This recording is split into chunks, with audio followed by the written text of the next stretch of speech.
unasukumwa na nguvu ya kufunga. Amen. Sio kumwomba Mungu, naomba Baba nisaidie watoto wangu, Baba nisaidie mume wangu. Hiyo sio maombi ya utawala, hiyo ni maombi ya njaa na shida.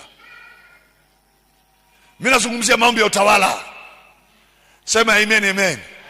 Hebu sema maombi ya utawala ni maombi ya kumiliki katika ulimwengu wa roho na ulimwengu wa mwili pia.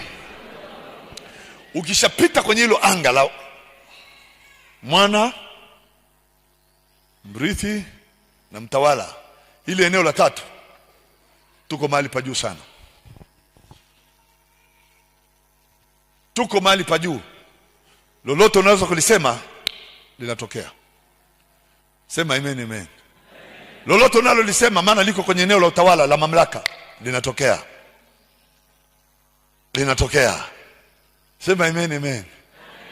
Nakumbuka wakati fulani nilipokuwa Kongo. Kwa Kongo, mtu mmoja nikaambiwa na mchungaji, kuna ndugu yetu mmoja mfanyabiashara amekimbia nyumbani, anajificha porini. Alikuwa ni mtu tajiri sana, lakini sasa